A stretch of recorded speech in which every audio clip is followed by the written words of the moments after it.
Maraming salamat, Consul. Let me begin by acknowledging the presence of our labor attaché, here. Let me also acknowledge the presence of the leaders and members of the Filipino American community organizations, both who are here and following this program over our Facebook Live. Of course, we also have here also Eddie from our Philippine National Bank. Luis really Coliente and the representatives of the Filipino American Community of Los Angeles, or FACLA, who is our host for tonight's event. 18, the fans of SB19, they're here too. My fellow public servants of the Philippine Consulate in Los Angeles, mga kababayan, magandang gabi sa inyo lahat. How are you? Hear you? Excited? Yes! In the past couple of days, we've been receiving a lot of requests to come and attend this program. But somebody said we'll have to limit the number to only 80. Kaya itong nakikita natin ngayon. But had we allowed everybody to come, baka kung kami ito tonight. So on behalf of the Sentro Rizal, Los Angeles, of the Philippine Consulate and the NCCA, I welcome you all to the special event tonight featuring SB19, the NCCA Youth and Sentro Rizal Ambassadors and Pinoy Pop Sensation, SB19.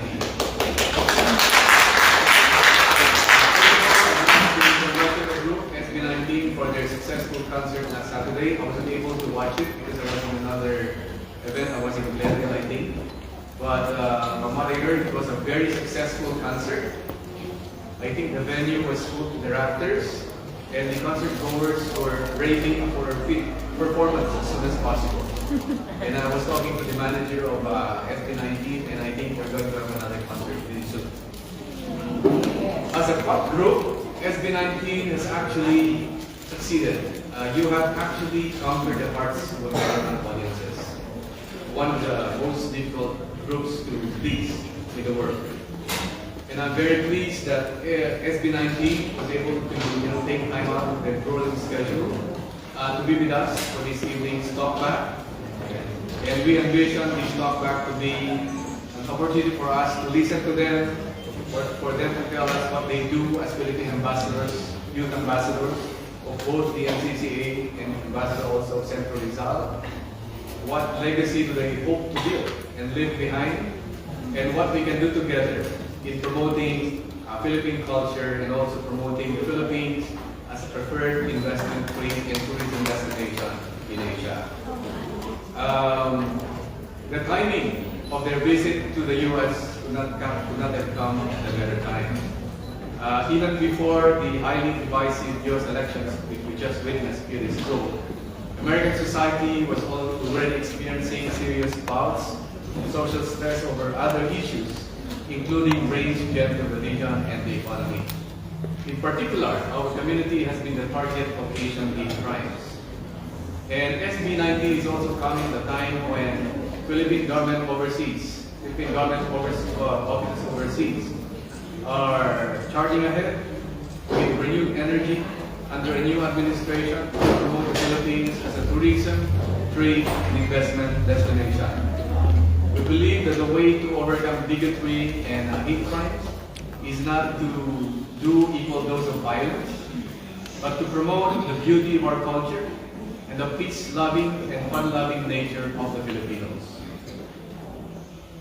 And we can do this by inviting cultural groups like SB19.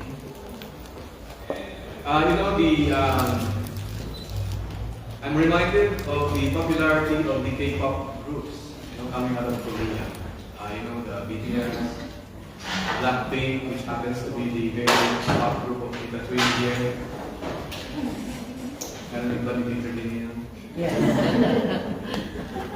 So, the global popularity of these K-pop groups has endeared South Korea in general to the international community. Their global appeal has spawned an entire ecosystem that is favorable not just to the group, but practically to everything that's coming out of South Korea, from their kimchi to cosmetics, and from automobiles to mobile phones. I believe that SB19 can also be a positive force and an effective representation of the Philippines and the Filipino people to the rest of the world. They can be like BTS or Blackpink and also spawn an ecosystem that will be favorable not just to the group and the Philippine entertainment industry in general, but also to everything that comes out of the Philippines, from our adobo to patis to barong and other Philippine products and services. But before SB19 can do this, before SB19 can become this, they will need our support. And the support of the almost 4.2 million Filipino diaspora, of which an estimated 3 million are here in California, can push this group to even higher levels of success. You have shown your support by just being here, but you can show it further by supporting their content in social media platforms, by subscribing to their YouTube channel and talking about the group and promoting it to your friends, both here in the US and the other parts of the globe. So let's work together to SB19 by carrying on your role as Philippine youth ambassadors, and along the way helping us promote Philippine culture in the Philippines as a preferred investment, tourism, and trade destination in Asia. And to the Filipino diaspora here in the US, by giving your full support to the group in their quest for greater glory, because their glory will also be yours. Maraming salamat at magandang gising. Thank you. Thank you very much, Consul General Badajos. I think everyone is excited because we have now come to our program's highlight. And without much further ado, let us warmly welcome SB19.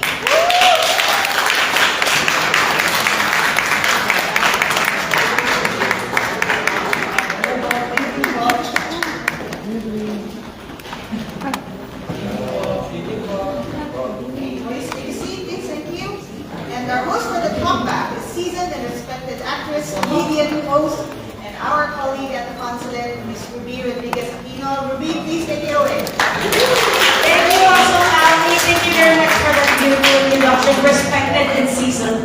So, ibig sabihin, iyahayin na ako sa kanila. Alright, first and foremost, mabuhay to SB19! Come on, everyone! Welcome to Los Angeles. Ayaw mo sa gabi namin. Nababa. For the benefit of our kababayan and community present here in person and joining us via Facebook live streaming, because we're live streaming right now on Facebook, can you please introduce yourselves and kindly greet our live and virtual audience? Magandang po sa inyo lahat.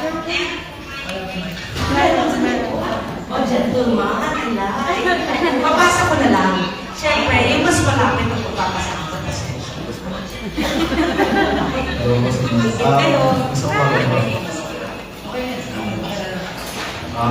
po sa inyo lahat. Ako po si Kaya sa SB19. Hello po, magandang gabi po sa inyo lahat. Ako po si Steph. Magandang gabi po, ako po si Josh. Hello po, ang pangalan ko po ay Justin. Ako naman po si Mablo at kami ang SB19. Magandang gabi po. Thank you very much, SB19.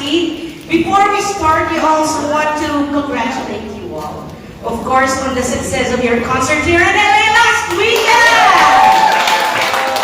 And although your fan, the 18, are here again, they watched already in the concert, but they're here again for the TalkBack. Okay, 18, parinig kayo.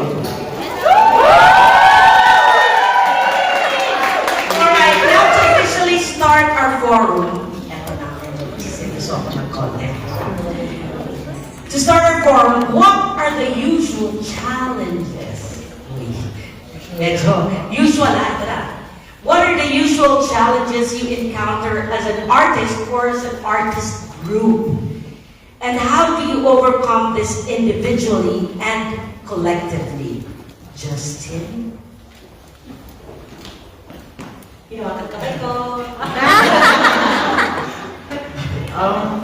One of the challenges is, of of course, exhaustion po. So, yes po. Both physically and mentally po. Especially now that we're on tour, physically, our body needs to adjust to the weather, yung body clock po namin, and even the food that we eat. So we have to adjust to it. And yes po, syempre po, as an artist, we have to keep ourselves healthy all the time. Syempre po, if we get sick, we won't be able to do our job. And mentally naman po, because as an artist, we always think of, are we an effective artist? Do we do our job well? So those challenges po, if we encounter them, we just take a step back and breathe, rest po, and talk about it as a group. So yes po, because we're not superheroes, we're just human din po as well. Yes. And nagkakasakit kami, we get tired, and we just need to rest so that we can recharge and do more next time. Thank you very much. Hindi nga naman superhero. Tao rin po sila, nagugutom at nagbabanyo. Pare-pareho natin. Okay? I'm sure the experience and learning along the way help you guys grow further in improving, of course, your artistic craft. And your concert tour will definitely be followed by another and reach the other 18 fans all over the world. That's for sure. Now, everybody here who's here with us today, this is a reminder for everyone that we really have to believe in our talent. Everyone has their own talent and capabilities. Before giving up, we shouldn't give up. You know, just be hardworking, dedicated, and passionate. Passionate in everything and anything that we love to do. We should believe that we can attain all of this, even the most impossible and wildest ones. Okay? Okay. Simple lang yan. Unahan ko, papayat din ako. Okay. To SB19. Let us go to the main point of our event. For those who are unaware, the NCCA, or the National Commission for Culture and Arts, is the Philippine government agency responsible for the preservation, development, and promotion of Philippine culture in the country. It is actually de facto Ministry of Culture. Overseas, Philippine culture is being promoted through Sentro Rizal, and it is often located in the Philippine embassies or the consulates, just like here in Los Angeles, the Sentro Rizal of Los Angeles. SB19, being hailed as the NCCA Youth and Sentro Rizal Ambassadors in 2021. Can you share with us your thoughts on what do you think are the qualities and your group possess that made you rightful for the title or distinction as the NCAA's very first and so far only youth and Sentro Rizal ambassadors? Now this is for Pablo. Thank you so much. Thank you for that question. Firstly, we're really honored to be chosen as the Youth and Sentro Rizal ambassadors, and we really cherish this platform wherein we get to influence people through our music. Siguro po, if I'm going to be honest, I wouldn't be able to pinpoint the qualities that we have since we're 5 different people. What I could say is that in everything that we do, we give more than our 100%, and we always try to go beyond our limits, and that's what's really important to us. Syempre po, hindi natin masasabi na kilalang kilala ang Filipino all over the world. So we're here to strive and to be better. At alam naman po namin na maraming tao na na-influence namin, maraming sumusubaybay sa amin. So in everything that we do, we keep that in mind. We got to talk with Consul General Magcato in New York, and of course Consul General Badajos here in LA. We know the weight and the responsibility that we have, so we have to act like the role models for these people. And we need to be mindful in everything that we do kasi maraming tao na talaga namang naglo-look up sa amin. So, ayun lang po yung masasabi ko. Talagang pinipigay po namin yung 100% namin. And we cherish this platform. We think that this is very, what do you call this? Very sacred for us. That's why we give everything that we have. Ayun lang po. Yun po yung masasabi ko. Talagang doon po kami nagkakasino. Thank you, Pablo. I think that's the reason you were chosen, your group was chosen to be the ambassadors. It's your answer, actually. You're the epitome of youth that you convey to everyone. You're hardworking youth. You take care of yourselves. All you think about is what you can give to others. And that's why you were chosen as a group. Oh, you're welcome. Now, this is a follow-up on the question. Can you share with us your experience and advocacy insofar as fulfilling your duties as ambassadors, especially in promoting the Philippine culture overseas to the second and the third generation of Filipinos? How do you feel that SB19 is making the contribution or such an impact in championing P-pop and the Filipino identity, the global scene, and in a time of pandemic, or as we all know, the new normal? Now this question, Josh and Ken will answer. Well, as Pablo mentioned po earlier, yes, actually, we feel overwhelmed naman po palagi. And, syempre, binibear po namin yung parang, tulad ka nasabi ni Pablo kanina, the weight of the responsibility as ambassadors of Sentro Rizal. However, we take pride in what we do. Sobrang masaya po kami sa ginagawa namin. Siyempre po minsan parang mahirap po pagsabayin na nag-tour kami, tapos nag-visit kami ng mga yun nga po, parang consulate meetings, diplomatic dinners. Pero hindi po kami magsasawa na i-promote ang kultura ng Pilipinas. Kasi mula sa pool, yun po talaga ang goal namin. Para makilala ang Pilipino, makilala ang Filipino music, yun po talaga ang pangarap namin, maiangat ang ekonomiya ng Pilipinas at hindi lang sa Pilipinas, pati sa buong mundo ang mga kababayan natin nandito. So, salamat po, syempre, nagpapasalamat po kami kasi hindi lang po kami ang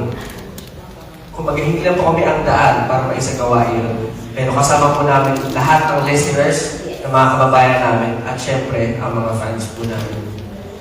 And so, speaking of our fans po, magkita lang po siguro na ako. And yeah, speaking of our fans po, the reason why we're here is because of them.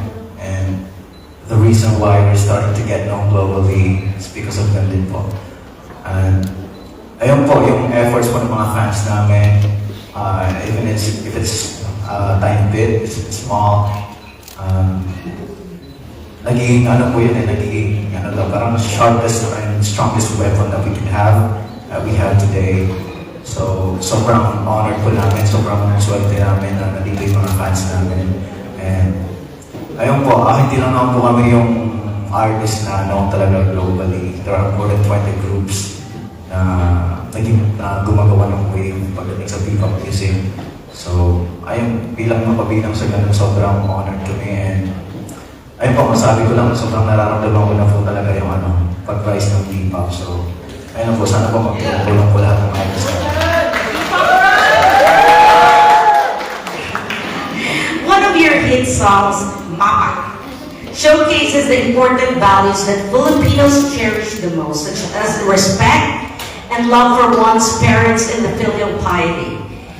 How useful or effective is music in bridging the gaps, for example, between Filipinos who grew up in the Philippines versus those who grew up overseas, abroad, insofar as preserving and living out our traditional Filipino values? Tell.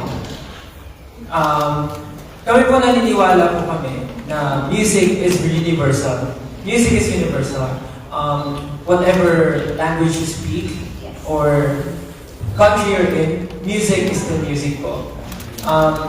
Sa totoo lang po, music ang nagiging daan para magdugtong-dugtong ang tao sa buong mundo. Dahil naniniwala po ako na kahit hindi natin naiintindihan yung kanta, nandun po yung feeling, nandun po yung mensahe na gustong iparating ng kung sino mo kung sumulat ng kanta na yun.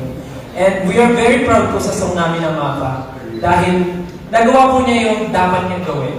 Oh, yeah. Yes, na-connect. Hindi lang po kami yung kumonek sa mga tao. Well, actually, Mapa is song for our parents and sa lahat po ng mga tao naging gabay namin, hindi lang po sa buhay namin, pati rin po sa karir na tinatahak namin.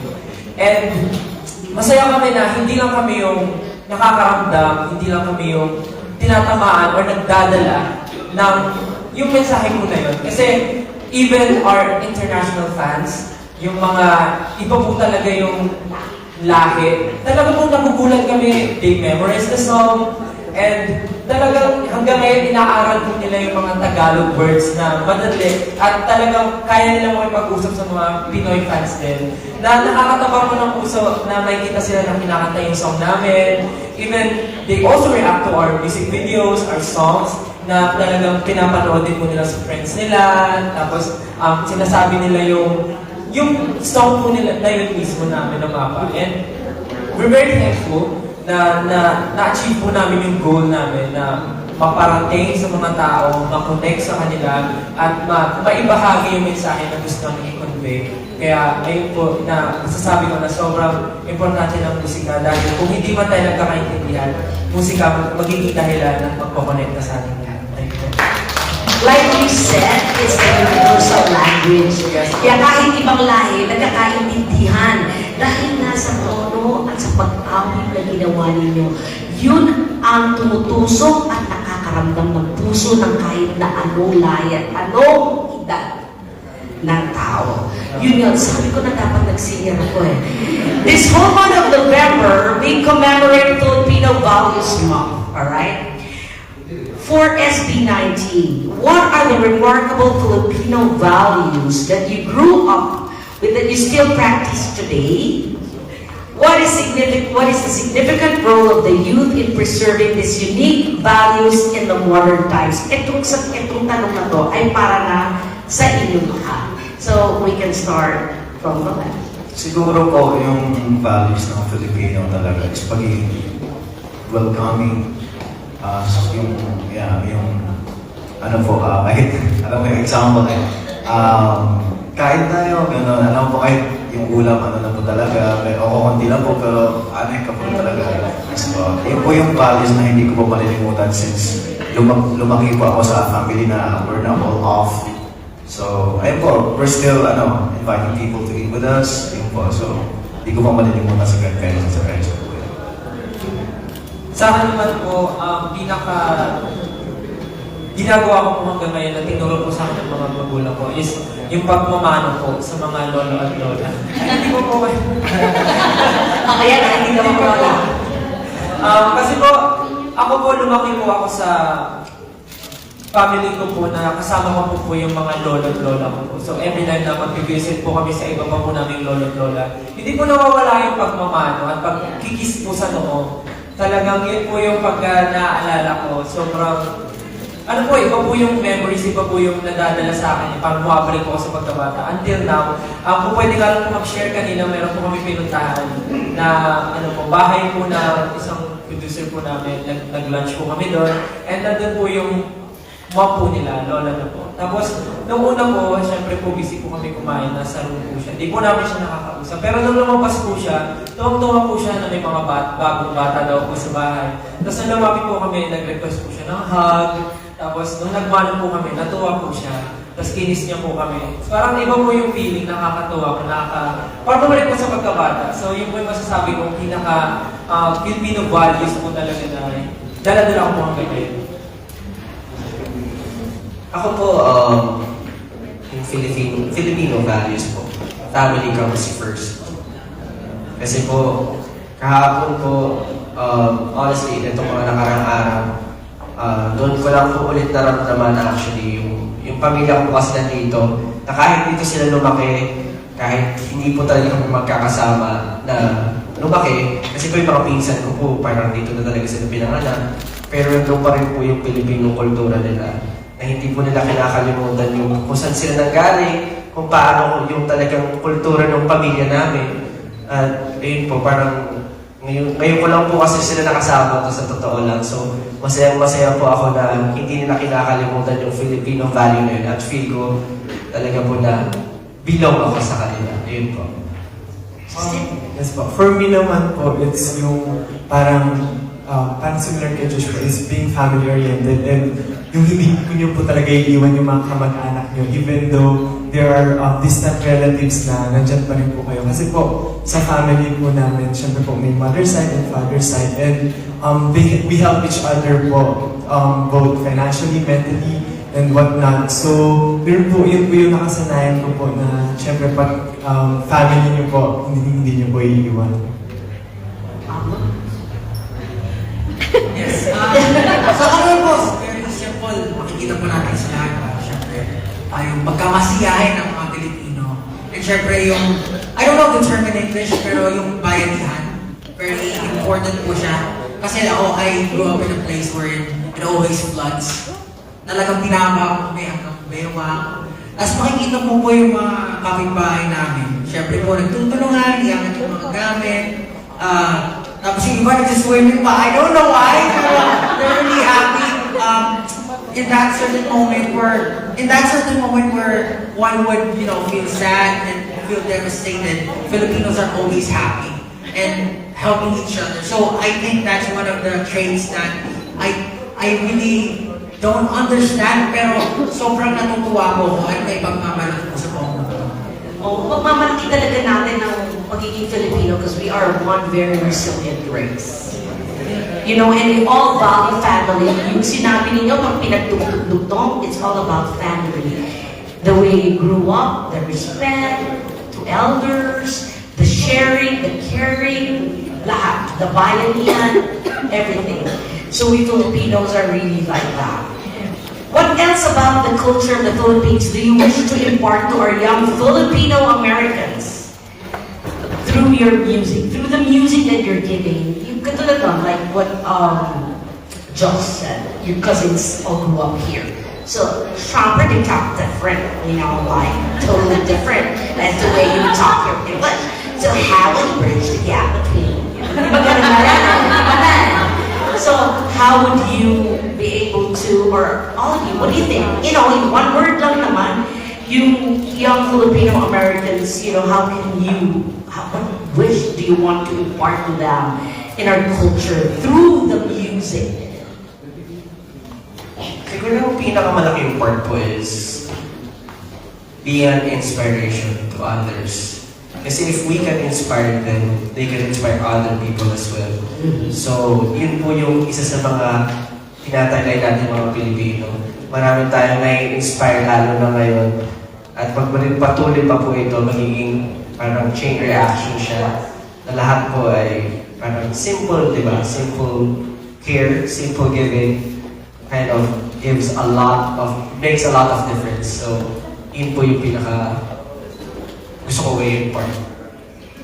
And how will you encourage a Papa? Would you like to answer this, or Josh?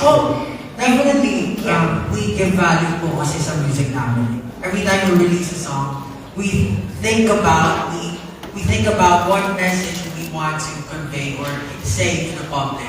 So, I think very important yung role namin as artists and to those people who look up to us. And especially those who are international fans, they try to understand or they try to learn our language. And syempre, gusto po namin, once na maintindihan nila kung ano yung sinasabi ng music namin, it's something that's substantial, it's something that you could get or you could learn from. So yun po, dun po namin talaga make sure na yung ini-impart namin is something po na talagang matututunan nila sa family, kung ano naman yung Filipino heritage.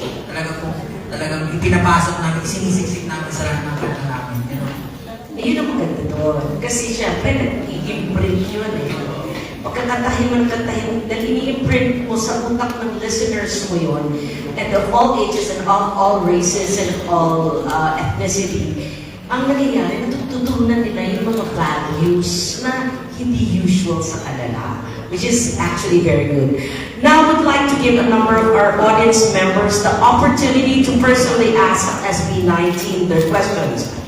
We will be calling James DeFore, and he is here representing US 18, or the US-based fans of SB19.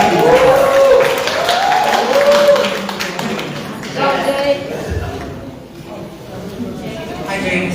Hello.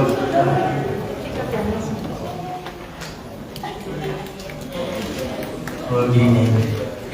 My name is James here.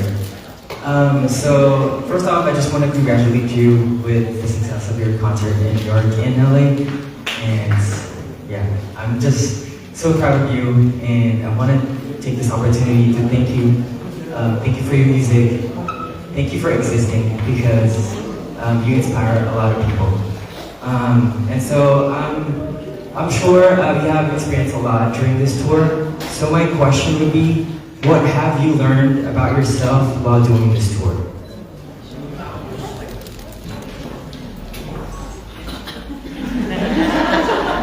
Individual.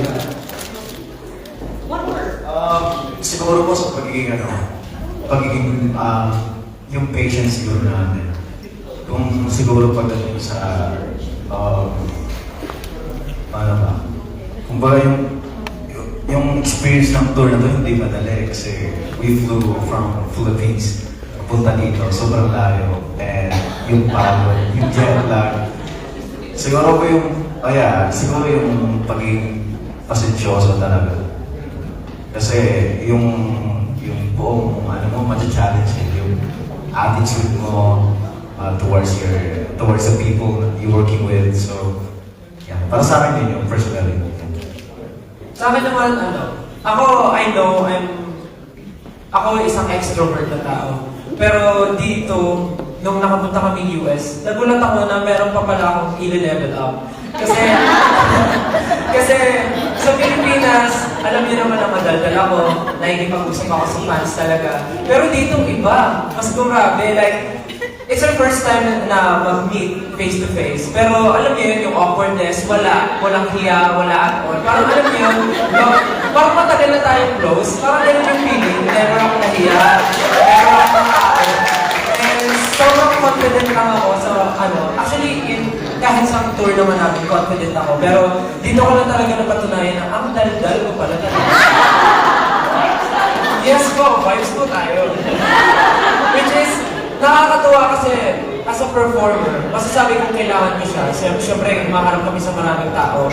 And kailangan ko yung confidence na yun. And kailangan ko yung dal-dal na yun. Kasi kung wala yun, hindi tayo masaya, di ba? Ayun po, ayun sa akin. Yung realization ko po, habang nasa tour, ang hirap pala na walang bidet. Ang hirap pala na walang bidet. Sobrang hirap. Kasi po, ayun nga, kasira ako dito, at kailangan, may basa pag dala, o kaya po, napakahirap po na walang bidet. Ano pa ako? Yun lang naman. Nahiya akong sumagot. Ang funny ng mga entry. Hindi mo, di nga dipper. Sabihin mo, yan, pinagpasasyon nila dito. For me po, diba, siguro po, in a serious note po, yung realization ko during this tour, di ba, kasi syempre po, yung tour po namin ito, it's a step going to international po, being an international artist na rin. So, meron pong thought or pressure na parang, deserve ko ba? Or am I good enough to really go into this situation? And then, nung ginagawa na po yung tour, may times na syempre, parang, shucks, di ko talaga kaya. But then, as time goes by, nung ginagawa na namin siya, na-realize ko po na hindi ko kailangan i-invalidate yung sarili ko. Hindi ko kailangan isipin na kailangan ko maging best for others. But then, kailangan ko i-appreciate pa na best na ako sa sarili ko, na ang laki na ng improvement na nagagawa ko, and I just need to be happy performing rather than thinking about perfect ba yung ginagawa ko, yung ibang tao ba, parang sasabihin ba nila kung maganda or pangit yung performance, but then kailangan ko i-appreciate yung sarili ko. So more on, parang, yeah, kailangan mong maging confident on what you're doing and be happy. Yun po siguro, make sure to be happy. For me naman po, to be honest, before we went to the US or sa ibang bansa, we were really worried, sobrang worried, very anxious. We don't know if people are going to support us or watch us. Pero once we got here, and we saw the people, even our international fans, international people of the world, singing our songs, that's when I realized that we're making waves. We're really making waves.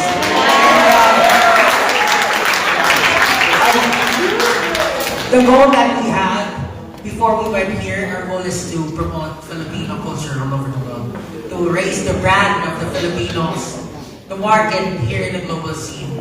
And it was strengthened, fortified, lalo na po kung nakipag-usap kami kay Consul General Badajos and Consul General NATO, na talagang the responsibility that we have is something na hindi talaga ginagawang Pino. Kasi maraming tao na tumitingala sa amin. So we need to set that, we need to be an example for them. So yun lang po, talagang lahat po ng kilos namin, 100% every time. Siyempre, we also think of things na talagang magiging interesting, or we think of things na talagang magiging interesting kami para sa mga international fans. Kasi siyempre, for us to be able to be effective in promoting Filipino culture, we need to think about pakulo, mga ganyan, mga bagay-bagay. Lalo sa social media. In these times, social media, very short ang attention ng mga tao. So you need to be smart in promoting your culture and your SB19. Yun lang po. Thank you very much. Thank you very much, James. I hope you're very happy with the dandal and bidet. I think bidet is my favorite word. Okay, there's a tip. If you don't have a bidet at home, just buy ice cream. Makati, ang tabo sa Filipino store. Eh, kung hindi sila makakuha sa Filipino store, malayong babayan, ice cream tub. Share it. Pag natapos yun, or sa hotel, di ba meron yung lagyan ng yelo? Alright? Okay, I'm teaching you my tricks. Alright, everyone. Now here to perform their hit single, Mama! Let's give a warm round of applause for our NCCA Youth and Sentro Rizal Ambassadors, People Kings SB19!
like to say your parting messages to our live and virtual audiences and invite them as well as to the other legs of your Wyatt.